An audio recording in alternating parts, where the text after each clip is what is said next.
വളരെ രുചികരമായിട്ട് നമുക്ക് മീൻമുട്ടയൊന്ന് വറുത്തെടുത്താലോ? അപ്പൊ നമുക്ക് നേരെ വീഡിയോയിലേക്ക് പോവാം. അതിനു മുൻപ് എല്ലാവർക്കും സ്പൈസ് അപ്പ് കിച്ചന്റെ പുതിയൊരു വീഡിയോയിലേക്ക് സ്വാഗതം.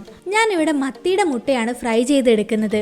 ആക്ച്വലി ഞങ്ങൾ ഇതിനെ പഞ്ഞി എന്നാണ് പറയാറ്, പക്ഷെ ഞാനിവിടെ എല്ലാവർക്കും മനസ്സിലാവാൻ വേണ്ടിയിട്ടാണ് മീനിന്റെ മുട്ട എന്ന് പറഞ്ഞത്. അപ്പൊ നമുക്ക് ആദ്യം ഈ പഞ്ഞി ഒന്ന് ഫ്രൈ ചെയ്തെടുക്കാനുള്ള മസാല തയ്യാറാക്കി എടുക്കാം. അതിനായിട്ട് ഞാനൊരു പാൻ സ്റ്റൗവിലേക്ക് വെച്ചിട്ടുണ്ട്. അതിലേക്ക് വെളിച്ചെണ്ണയാണ് ഒഴിച്ചു കൊടുത്തത്. വെളിച്ചെണ്ണ ഒന്ന് ചൂടായ ശേഷം ഇതിലേക്ക് നല്ല ജീരകം ഇട്ട് കൊടുക്കുന്നുണ്ട്. പിന്നെ കുറച്ച് ഉലുവയും കൂടി ഇട്ട് കൊടുത്ത് നമുക്ക് ഇതൊന്ന് പൊട്ടിച്ചെടുക്കാം. അതിനുശേഷം ഒരു 3 പിരിയമുളകും കൂടെ ഇതിനകത്തേക്ക് ഇട്ട് കൊടുക്കുന്നുണ്ട്. ഇനി ഒരു 10 ചെറിയുള്ളിയാണ് ചേർത്ത് കൊടുക്കുന്നത്. പിന്നെ ഒരു 7 അല്ലി വെളുത്തുള്ളിയും 1/2 ടീസ്പൂൺ കുരുമുളകും കൂടിയിട്ട് ഇത് നന്നായിട്ടൊന്ന് വഴറ്റിയെടുക്കാം.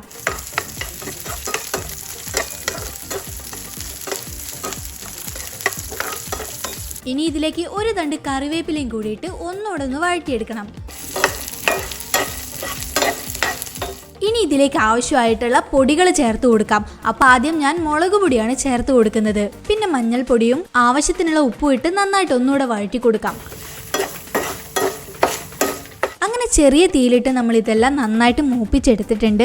ഇനി ഇതൊന്ന് തണുക്കാനായിട്ട് വെക്കണം. അതിനുശേഷം ഒരു മിക്സിയുടെ ജാറിലേക്ക് നമ്മളുടെ ഈ മസാലക്കൂട്ട് ഇട്ട് കൊടുത്ത് നമുക്ക് നന്നായിട്ടൊന്ന് അരച്ചെടുക്കാം. പിന്നെ അരയ്ക്കുന്നതിന് മുൻപ് ഞാനൊരു പാതി ചെറുനാരങ്ങയുടെ നീര് കൂടെ ഇതിനകത്തേക്ക് ഒഴിച്ചു കൊടുക്കുന്നുണ്ട്. അങ്ങനെ ഇപ്പോൾ നമ്മൾ മസാല നന്നായിട്ട് അരച്ചെടുത്തിട്ടുണ്ട്. ഇനി നമ്മുടെ പഞ്ഞിയിലേക്ക് അരച്ചു വെച്ച മസാലയാണ് ഇട്ട് കൊടുക്കുന്നത്.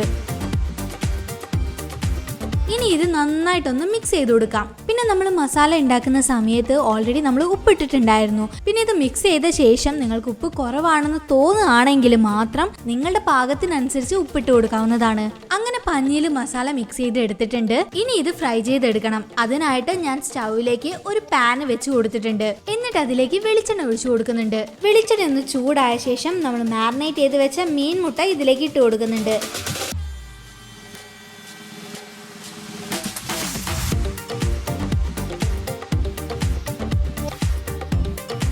പിന്നെ ഇതിന്റെ മേലേക്കായിട്ട് കുറച്ച് കറിവേപ്പില കൂടി ഇട്ട് കൊടുക്കുന്നുണ്ട്.